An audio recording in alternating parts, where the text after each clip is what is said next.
नमस्कार। मैं हूं सुनील सिंह और आप देख रहे हैं श्रेष्ठ भारत। श्रेष्ठ भारत में आज हम चर्चा करेंगे कल एनआईए की विशेष अदालत ने जो फैसला सुनाया मालेगांव 2008 बम धमाके में, उस पर कि किस तरह से सभी आरोपी बरी कर दिए गए। उनकी कल बातें हुई। भगवा आतंकवाद की थ्योरी अपने मुंह के बल गिर गई, इसकी भी चर्चा हुई।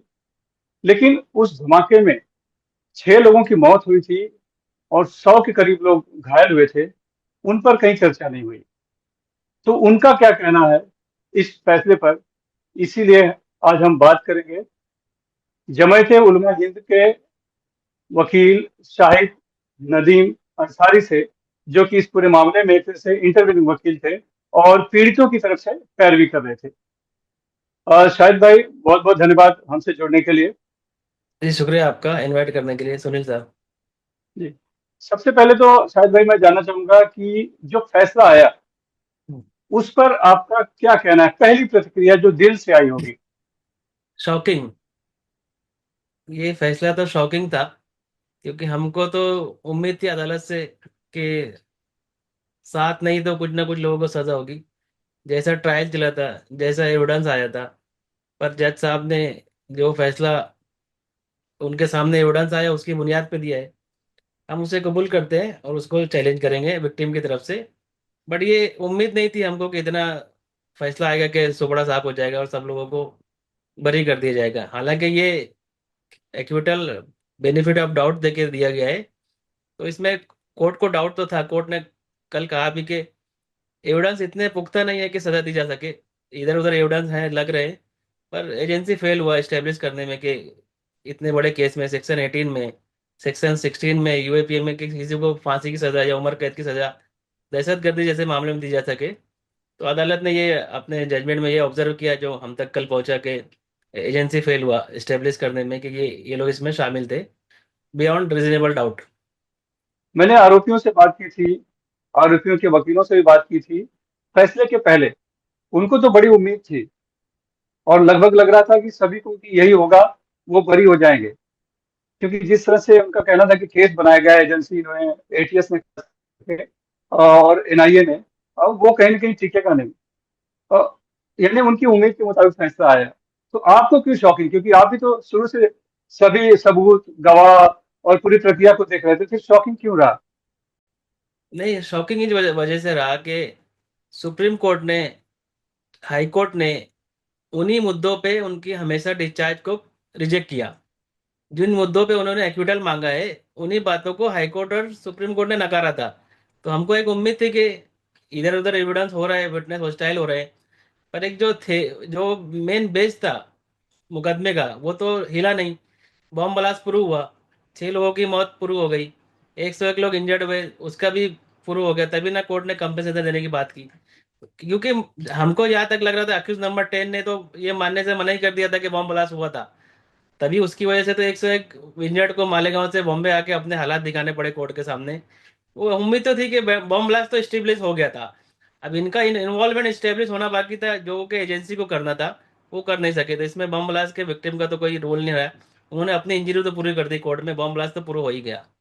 इसी वजह से और शॉकिंग था कि हमने तो हमारा पूरा काम किया, एजेंसी फेल हुआ इसमें। जितने भी आरोपी दोष मुक्त हुए हैं, सभी का कहना है कि उनके साथ न्याय हुआ। आखिर आप क्या मानते हैं कि पीड़ितों के साथ भी न्याय हुआ है? नहीं, उनके साथ न्याय हो गया, हुआ होगा, पर पीड़ितों के साथ न्याय कहाँ हुआ। बॉम्ब ब्लास्ट हुआ, ये स्टेब्लिश हो गया। बॉम्ब ब्लास्ट किसने किया ये स्टेब्लिश नहीं हो पाया, तो न्याय तो तभी होगा कि जो मुजरिम है, जिन्होंने ये किया था, ये कांड किया था, उनको सजा मिलना चाहिए। यानी अधूरा न्याय हुआ, कहीं आप कहना चाह रहे हैं? ये तो अधूरा ही है, क्योंकि एनआईए का भी थ्योरी ये कहते हैं, एटीएस का भी, इसमें कुछ लोग एब्सकॉन्ड है। जो गाड़ी का, जज साहब ने कहा कि गाड़ी प्रूव नहीं हुई कि अक्यूज नंबर 1 के कब्जे में थी, उसके पोजीशन में। तो कोर्ट, उन्होंने, उनका तो दलाल यही था कि वो 2 साल पहले उन्होंने दे दी थी किसी को। वो आदमी तो अभी भी एब्सकॉन्ड है। तो एनआईए को पकड़ के लाना चाहिए उसको। अगर उसके पास बाइक थी, उसी की पोजीशन में बाइक थी, और बम ब्लास्ट उसी पे हुआ, तो उसको तो पकड़ना चाहिए एनआईए को। तो आप क्या मानते हैं कि इसमें किसकी कमी है, एजेंसियों की, खास करके एटीएस या फिर एनआईए, या फिर दोनों की कहीं ना कहीं खामियां रही हैं? नहीं नहीं, जो किसको एटीएस जिम्मेदार ने मानते हैं? एटीएस ने जो इन्वेस्टिगेशन किया था, एनआईए अगर वो विटनेस को संभाल लेता, कोर्ट ने क्या फाइंडिंग दी कि मीटिंग पूरी नहीं हुई, तो एटीएस ने तो मीटिंग के विटनेस जमा किए थे, एनआईए उनको संभाल नहीं सका, वो विटनेस हॉस्टाइल हो गए। ड्यूरिंग ट्रायल जब ये विटनेस हॉस्टाइल हो रहे थे, हमने एनआईए के सुप्रिटेंडेंट को लेटर लिखा कि भाई आपके विटनेस हॉस्टाइल हो रहे हैं, मटेरियल विटनेस, आप इनको देखो, ये कैसे विटनेस हॉस्टाइल हो रहा है, किन हालात में हो रहा है, और पर्टिकुलर जगह के विटनेस क्यों हॉस्टाइल हो रहे हैं। मालेगांव का कोई विटनेस हॉस्टाइल नहीं हो रहा है, बॉम्बे का कोई नहीं हो रहा है, इंदौर के क्यों हो रहे हैं, पुणे के क्यों हो रहे हैं, मटेरियल विटनेस क्यों हॉस्टाइल हो रहे हैं। इस पे गौर करने के लिए हमने एनआईए को लेटर लिखा, आज तक उन्होंने कोई जवाब दिया नहीं उसका। लेकिन एटीएस की जांच पे भी तो पहले से सवाल उठे, उनके खिलाफ कंप्लेंट हुई, तभी तो मामला एनआईए को दिया गया। जब एनआईए ने फर्दर चार्जशीट फाइल किया, सप्लीमेंट्री चार्जशीट फाइल किया, तो एनआईए ने अक्यूज नंबर 1 के अलावा किसी को कोई राहत दी? सरकार बदल चुकी थी उस वक्त भी, उन्होंने किसी को राहत दी क्या?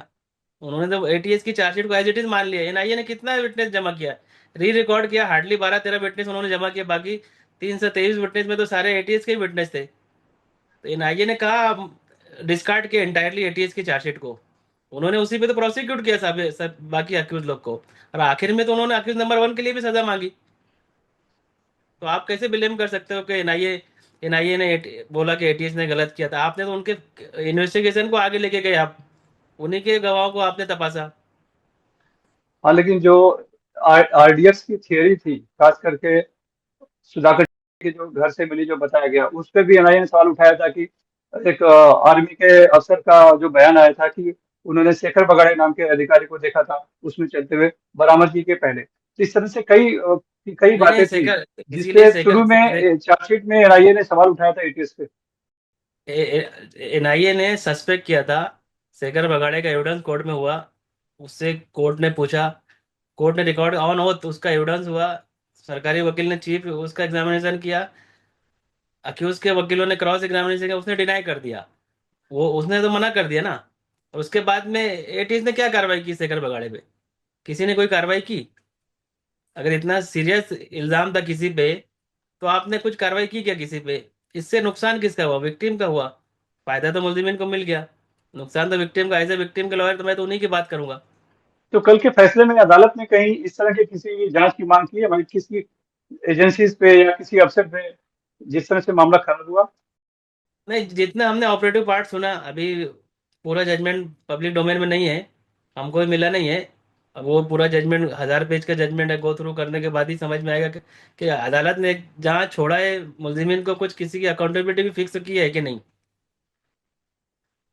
अभी जो साध्वी प्रज्ञा ठाकुर है, उनके वकील जेपी मिश्रा से कल बात हुई थी, तो उन्होंने कहा कि एजेंसियों ने सबूत खोजने की बजाय सबूत गढ़ने का काम किया। इसी यही वजह रही है कि, और चूंकि फंसाने के लिए उन्होंने सब कुछ किया है, इसलिए इस तरह से केस गिरा है, या जो निर्दोष है वो मुक्त हो गए हैं। तो क्या लगता जब है आप लोगों की, कहीं जब एजेंसियों ने गलती, इसके जिम्मेदार कौन है, एजेंसी ही है, या उन्होंने सही आरोपी खोजने या फिर सही सबूत खोजने के बजाय उन्होंने गढ़ने की कोशिश की? जब एनआईए ने 2011 में अपने पास इन्वेस्टिगेशन एटीएस से ले लिया था, उन्होंने 6 साल क्या किया, 5 साल क्या किया उन्होंने? सिर्फ 12 विटनेस के एविडेंस री एग्जामिन किए। उनको फ्रेश इन्वेस्टिगेशन करना चाहिए था, जब उनको लग रहा था कि ये जो आरोपी पकड़े गए हैं, एटीएस ने पकड़ा है, ये गलत है। एनआईए का प्रीमियर एजेंसी के पास अपना मैटर लेके उन्होंने क्या किया? वो भी इंसाफ कर सकते थे, वो फ्रेश इन्वेस्टिगेशन, पूरी इन्वेस्टिगेशन फ्रेश कर सकते थे। उन्होंने फर्दर इन्वेस्टिगेशन क्यों किया? और उन्होंने कोई फ्रेश विटनेस को एग्जामिन नहीं किया, जो विटनेस एटीएस ने एग्जामिन किए थे उनका री स्टेटमेंट किया। और उसमें से कुछ विटनेस ने कहा कि एटीएस वालों ने हमसे मार ठोक के एग्जाम एविडेंस लिया था, और साथ ही अक्यूज नंबर 1 को बेनिफिट दिया, हालांकि कोर्ट ने नहीं माना, क्योंकि कोर्ट के सामने इतना मटेरियल था प्राइमा फेसी के ट्रायल कोर्ट को चार्ज फ्रेम करना पड़ा। अगर कोर्ट को इस पे भी बहस चली, कई महीने बहस चली कि कोर्ट के सामने मटेरियल है कि नहीं है, कोई अगर एनआईए आपको क्लीन चिट दे रहा है एजेंसी, उसके बाद भी जज आपको प्रोसिक्यूट करता है, कोर्ट प्रोसिक्यूट करता है, तो प्राइमा फेसी तो केस मेट आउट हुआ था। तो अब किसने गढ़े सबूत, कौन सी एजेंसी इन्वॉल्व है, वो तो सबके सामने है। पर नुकसान तो इसमें विक्टिम का हुआ, उनके 17 साल भी गए, और उनके अपने जो लोग थे करीबी, उनके इंतकाल भी हुए, उनको जख्म भी हुए, मेंटल टॉर्चर हुआ, फिजिकल हुआ, इमोशनल हुआ, इकोनॉमिकल भी हुआ, कि उनको मालेगांव से यहाँ आके गवाही देनी पड़ी, जबकि उनका कोई, उनको गवाही देने के लिए बुलाना इमोरल था। तो मतलब आपके अनुसार एनआईए ने भी सही तरीके से जांच नहीं की? नहीं, निकल के तो वही आए हैं। अब अगर वो एटीएस पे इल्जाम लगाते हैं तो ये तो उनकी गलती ना, उनके पास मैटर था ना। जी। जी। 2011 के बाद से उनके पास मैटर था आज तक। उनको किसी ने रोका नहीं था, वो लीगली हाँ, तो कर सकते थे, वो चाहते थे दूध का दूध पानी का पानी कर सकते थे, कर आपका ऐसा देते थे। कहना है? उन्होंने 2000 मालेगांव 6 में किया ना। मालेगांव 2006 में उन्होंने री इन्वेस्टिगेशन करके, फिर इन्वेस्टिगेशन करके नए आरोपी लोग को पकड़ा उन्होंने। 4 नए आरोपी, दान सिंह, लोकेश शर्मा को पकड़ा उन्होंने, 4 आरोपी को। चार्जशीट फाइल की, वो भी मैटर सब जुडिस है। पर वो चार्जशीट इतनी कॉन्क्रीट थी कि ट्रायल कोर्ट को मुस्लिम अक्यूज को डिस्चार्ज करना पड़ा। वहां भी बहस हुई थी ऐसे ही। वहां भी ट्रायल कोर्ट ने, एनआईए के स्पेशल कोर्ट था, वहां प्राइमा फेसी कोर्ट ने माना कि नहीं, इनको गलत पकड़ा है। इस केस में प्राइमा फेसी कोर्ट ने माना नहीं। दोनों चार्जशीट को अगर देखेंगे तो एविडेंस लगता है मुलजिम के खिलाफ में। जिनको डिस्चार्ज करना, 5 मुलजिम डिस्चार्ज हुए। राकेश धावड़े को पार्टली डिस्चार्ज किया, जगताम चिंतामणि को डिस्चार्ज किया, 3 लोगों को फुली डिस्चार्ज किया। तो कोर्ट ने तो पूरा बारीकी से देखा, 150 पेज का जजमेंट पास किया कोर्ट ने, दोनों चार्जशीट को कंसिडर करते हुए। तो अब अगर कोई ये कहता हो कि एटीएस की इन्वेस्टिगेशन गलत थी, तो आपने फ्रेश करना चाहिए था उस टाइम पे। अब 17 साल बाद आप ये बोल नहीं सकते ना। एटीएस का 2006 का की जांच मुंह के बल गिर गई, आरोपी को छोड़ना पड़ा। 7-11 की आपने हाल में देखा कि अभी मुंबई रेलवे ब्लास्ट की, वो भी आरोपी सभी बरी कर दिए गए सबूतों के अभाव में। और ये तीसरे केस है मालेगांव 2008 जो कि एटीएस ने बनाई थी और वो गिर गए। तो कहीं ना कहीं एटीएस की प्रतिष्ठा दांव पे लगी, और एटीएस के सभी मामले क्यों गिर रहे हैं, इसमें भी कुछ ये सवाल उठता है ना एटीएस पे। नहीं नहीं, एटीएस तो, गवर्नमेंट भी चेंज हो रही है, आपको पता है। जब गवर्नमेंट चेंज होती है, एजेंसी का अप्रोच चेंज होता है। एजेंसी के क्या लोग हैं, एजेंसी के लोग की हैसियत क्या होती है? जो गवर्नमेंट के लोग बोलते हैं वो करते हो। आप खुद से जाके तो, रोहिणी सालियान जैसा किसके पास तो करेज है नहीं कि खुद से बोलते जाके कि मेरे ऊपर दबाव मत बनाओ, मुझे सारा दिख रहा है, ईमानदारी से मैं काम करूंगी। अगर ऐसा कोई करता है, उसको रास्ता दिखाते घर जाने का। यानी कुल मिलाकर ये आरोप है कि इसमें राजनीति हुई है। राजनीति तो दिख रही है, प्राइम में दिख रही है। देखिए जी। आपने, मैं और आपको बताता हूँ, आपको एग्जांपल देता हूँ मैं। 2008 में इंसिडेंट हुआ, 2016 तक मैटर क्यों नहीं चला? अक्यूज लोग ने मैटर को हाई कोर्ट में चैलेंज किया, सुप्रीम कोर्ट में चैलेंज किया। इस बीच में सरकार बदल गई, सेंटर में, स्टेट में सरकार चेंज हुई। फायदा किसको हुआ उसका? नुकसान तो विक्टिम को, फायदा किसको हुआ? क्लीन चिट किसको मिली? एनआईए किसके अंडर में काम करता है? होम मिनिस्ट्री के अंडर में। उनके जो accused prime facie, prime accused, accused number 1 ने इलेक्शन लड़ा, वो जीत गए, एमपी बन गए। उससे हमको कोई लेना देना नहीं, कोई अक्यूज से हमारा जाति कोई कोई खलश नहीं, कोई राइवल नहीं, कुछ भी नहीं। हम तो चाहते हैं कि जिनके साथ नाइंसाफी, उनके साथ इंसाफ हो। और कानून भी यही कहता है कि किसी के साथ भी, मुलजिमिन के साथ भी, आरोपी के साथ भी नाइंसाफी नहीं होना चाहिए। पर ये जजमेंट आया है, ये तो बेनिफिट ऑफ डाउट पे आया है। एविडेंस तो है ना, हमने खुद कोर्ट में देखा ना कि विटनेस आ रहे हैं, विटनेस हॉस्टाइल हो रहे हैं। तो ये एजेंसी ने अपने विटनेस की हिफाजत नहीं की, उनको प्रोटेक्ट नहीं किया।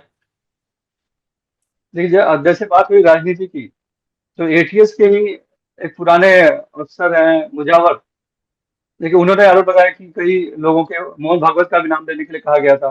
समीर कुलकर्णी से मेरी बात हुई, उन्होंने कहा कि ये योगी आदित्यनाथ, श्री श्री रविशंकर और प्रवीण टोकरिया का नाम लेने के लिए कहा गया था। यानी राजनीति सरकारों के अनुसार हो रही थी, ये आप भी मानते हैं ऐसे सुनील साहब, ये सब कोई रिकॉर्ड पे नहीं है कोई चीज। अगर अभी उनको, मुलजिमिन के पास में चांस था कि मुजावर को एज ए डिफेंस विटनेस बुला लेते, दूध का दूध पानी का इस, पानी हो जाता वहां पर भी। तो इसमें नहीं बुलाया गया? कहाँ बुलाया उनको? उनका एफिडेविट लेके आप बता रहे हो कोर्ट में, ऐसा मुजावर ने XYZ प्रेस कॉन्फ्रेंस की है। आप एज ए विटनेस बुला लो, और अगर इतना ही मटेरियल विटनेस होता तो आप कोर्ट को रिक्वेस्ट करते, court as a court witness बुला लेता उसको। आपने 7-11 में देखा है, कोर्ट ने कोर्ट विटनेस बुलाए हैं ना इतने इंपॉर्टेंट मैटर्स में। जो पत्रकारों को कोर्ट ने बुलाया था कि आप, भाई आपकी न्यूज रिपोर्ट को मुलजिमिन रेफरेंस दे रहे हैं, तो मुलजिमिन ने नहीं बुलाया, तो कोर्ट ने एज ए कोर्ट विटनेस बुलाया उनको। तो ये कोर्ट, अगर कोर्ट के सामने ये बात रखते हैं कि मुजावर ऐसा क्लेम कर रहे हैं, तो court as a court witness ही बुला सकता था उसको। पर इतना इंपॉर्टेंट था ही नहीं कि कोर्ट उसको एज ए कोर्ट विटनेस बुलाता। आप बोल के कुछ मतलब नहीं है, अब तो जो होना था हो गया। नहीं, आप लोगों ने भी नहीं कोशिश की मुजावर को सामने लाने की? नहीं, मुझे, हमारा तो क्रिमिनल ट्रायल में विक्टिम का रोल लिमिटेड होता है, आपको पता है। हम जी। प्रोसिक्यूशन हमारे हाथ ले नहीं सकते। अगर प्रोसिक्यूशन हमारे हाथ होता तो शायद ये होता भी नहीं। हम तो ऐसे थोड़ी चलने देते हैं। कुल मिलाकर माना जाए कि ये पूरा मुकदमा राजनीति का शिकार हो गया है। पहले जैसा ये दावा कर रहे हैं कि यूपीए की सरकार थी, अब जो आ रहा है सामने की एनडीए सरकार है। ये आप भी मानते हैं ये, या यही कहना नहीं, चाहते हैं? उसमें तो अब राजनीति का शिकार तो वो जो राजनीति करते हैं वही लोग बोलेंगे। मैं एज ए लॉयर, मैं तो जो कोर्ट में देखता हूँ मैं वही बता सकता हूँ। ऐसे कोर्ट रिकॉर्ड पे तो कुछ भी नहीं है कि ये मिनिस्टर ने ये बोला, वो मिनिस्टर ने जी। बोला तो उसकी वजह से ये केस का फायदा इसको हुआ, उसके वजह नुकसान हुआ। ऐसा तो कुछ भी नहीं है कोर्ट रिकॉर्ड पे। लेकिन न्याय अधूरा हुआ, ये तो हकीकत है। न्याय तो हुआ ही नहीं। मैं तो अपने जिनको मैं प्रेजेंट कर रहा था, तो मैं तो उनके लिए कह रहा हूँ कि हमारे साथ तो न्याय नहीं हुआ। अब अक्यूज अगर जश्न मना रहे हैं तो वो तो उनको राइट है मनाने के, वो तो छूट गए, उनको बेनिफिट ऑफ डाउट मिला। हाँ, अब जैसे भी मिला, किसकी वजह से मिला ये तो अब एजेंसी को देखना है। और जो सरकारें हैं जो एजेंसी को सुपरसीड करती हैं उनको देखना है कि कैसे हो गया इतना बड़ा, क्योंकि उन्होंने प्रोसिक्यूट किया। ऐसा भी नहीं था कि वो उन्होंने क्लीन चिट दे दिया था और इंटरवेनर के बोलने पे इनके खिलाफ में केस चला। ऐसा तो नहीं है ना। चार्जेस तो कोर्ट ने फ्रेम किया प्राइमा फेसी, कोर्ट ने कॉग्निजेंस लिया। इंटरवेनर का काम तो था कि बस कोर्ट के सामने वो बात रखना जो बात सरकारी वकील से छूट जा रही थी, on the point of law and fact. बाकी ट्रायल तो उनको चलाना था, सामान तो उनको निकालने थे विटनेस को। इसमें एक बात और थी कि जो 6 विटनेस जिनका 164 के हॉस्टाइल हुए, तो हमने एनआईए सुप्रिंटेंडेंट को लेटर लिखा कि आप इन विटनेस को प्रूव करने के लिए मजिस्ट्रेट को एज ए विटनेस बुलाओ। ठीक है, ये बहुत पिकुलियर, ऐसा होता नहीं। पर अगर आपको इतना बड़ा केस आपके हाथ से जाते हुए लग रहा था, तो आप एक एफर्ट लगाते, एक चांस लेते, वो कोर्ट डिसाइड करता। मजिस्ट्रेट अगर आ जाते तो 164 के विटनेस प्रूव हो जाता। उसके बाद कोर्ट का हो सकता था व्यू चेंज हो जाता। एक देखते हैं। मैं एक और एक इंसिडेंट बताता हूँ सुनील साहब इसमें। एक विटनेस है यशपाल बढ़ाना, उसका 164 स्टेटमेंट एटीएस ने रिकॉर्ड किया था, वो हॉस्टाइल हो गया। उसका 164 स्टेटमेंट दिल्ली में एनआईए ने रिकॉर्ड किया, वो उससे भी हॉस्टाइल हो गया। उसके बाद भी उसके खिलाफ में परजुरी केस फाइल नहीं किया एनआईए ने। आपका मटेरियल विटनेस दो दो बार हॉस्टाइल हो रहा है कोर्ट में 164 का। 164 के स्टेटमेंट में कितनी अहमियत होती है कानून में आपको पता है। 161 समझ गए कि पुलिस ने मार ठोक के लिया हुआ। मजिस्ट्रेट के सामने आप डाउट कर रहे हो कोर्ट को कि मजिस्ट्रेट ने झूठ लिखा है, मजिस्ट्रेट आपकी गवाही झूठी लिख रहा है। ये प्रिजम्पशन है कि मजिस्ट्रेट के सामने दी हुई गवाही मान लेता है कोर्ट नॉर्मली, पर उसको कोरोबोरेशन करना पड़ता है। यही तो सवाल उठा था, क्योंकि एनसीओसी लगाया गया राकेश धावड़े के बल पे, जो कि एक तरह से टिक नहीं पाया। यूएपीए का भी सेंक्शन भी कुछ इस तरह से लिया गया जो कि कानून तौर पर वैध नहीं था। तो कई चीजें ऐसी हुई इस पूरे नहीं, मामले में अगर ठीक है, जो कि इस पूरे संडे मामले को कमजोर किया। कोर्ट कोर्ट ने फाइंडिंग दी, यूएपीए सैंक्शन चला गया। लेट्स सी, जी यूएपीए जी। सैंक्शन इलीगल था, डिफेक्ट था, चला गया। हम्म। मर्डर तो चार्ज थे उसमें, मर्डर तो प्रूव हुआ ना कि मरे लोग। पर के आई विटनेस नहीं होने की वजह से विटनेस लिंक प्रूव नहीं हो पाई कि जहां से कॉन्स्पिरेसी की मीटिंग शुरू हुई वहां के विटनेस हॉस्टाइल हो गए। और एनआईए ने उनके खिलाफ में कोई कार्रवाई नहीं की अब तक कोर्ट में।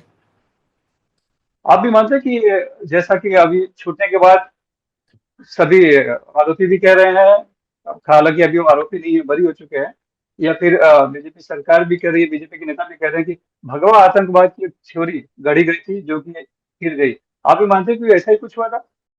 नहीं नहीं, मैं तो सुनील जी, मैंने कल कोर्ट में भी जज साहब को कहा, और मेरे रिटर्न स्टेटमेंट में भी हमने विक्टिम ने कहा कि दहशतगर्दी के कोई मजहब नहीं होता। और जो ये काम करेगा, ये इतना हीनियस क्राइम है, उसको उसकी सजा मिलना चाहिए, उसके रिलीजन से उसको जोड़ना नहीं चाहिए। और ये कल जज साहब ने भी अपने ऑपरेटिव पार्ट हाँ, में कहा। आपने उन्होंने सुना, खुद भी कोर्ट में कहा था, जी। कोर्ट ने भी कहा। हम्म। तो और ये कोर्ट के डॉक्यूमेंट हजारों पेजेस, उसमें एक जगह कहीं लिखा नहीं है कि ये सेफ्रॉन टेरर था या ये अक्यूज एक पर्टिकुलर कम्युनिटी से बिलोंग करते हैं तो इन्होंने पर्टिकुलर कम्युनिटी के लोगों को मारा। ये कॉन्स्पिरेसी थी कि मुस्लिम डोमिनेट एरिया में ब्लास्ट करना है, वहां के लोगों के जहन में टेरर पैदा करना है।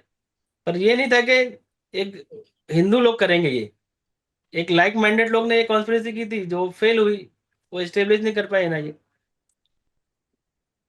तो जिस तरह से तीनों हम मान लेते हैं कि 2006 7/11 मुंबई रेलवे ब्लास्ट और मालेगांव 2008, जो इन तीनों मुकदमों का हश्र हुआ है, तो ये माना जाए कि चाहे जांच एजेंसी हो या जो सरकारें हों, ये दोषियों को पकड़ने में रुचि रखने के बजाय जो पीड़ित हैं, जिनके लोग मर गए हैं, जिनके लोग घायल हुए हैं, उनको न्याय दिलाने की बजाय राजनीति करने में ज्यादा ही रुचि रहती है।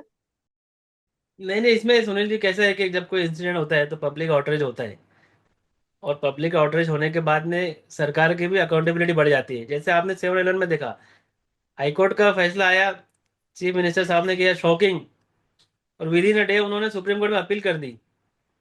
उन पे प्रेशर था ना, उन्होंने पढ़ा भी नहीं जजमेंट कि हाई कोर्ट ने सारे तथ्य रिजेक्ट कर दिया एटीएस के, तो उन पे भी प्रेशर था कि नहीं? तो हो सकता है ऐसा प्रेशर रहा हो, पर जो एविडेंस कलेक्ट हुआ तो उसकी बुनियाद पे तो कोर्ट ने छोड़ा इनको कि ये एविडेंस कॉन्क्रीट एविडेंस नहीं है, एविडेंस पीसीसी में दिखते हैं इधर उधर, पर इतने बड़े नहीं है, इतने कॉन्क्रीट और सॉलिड नहीं है कि सजा दी सके। नहीं तो कोर्ट तो, अगर ऐसा होता है तो कोर्ट तो डिस्चार्ज कर देता ना तभी 2018 में, चार्ज फ्रेम करने के टाइम ही। अगर प्राइमा फेसी कोर्ट को लगता है कि नहीं नहीं इनको तो गलत पकड़ा है, ये तो थे ही नहीं वहां पर।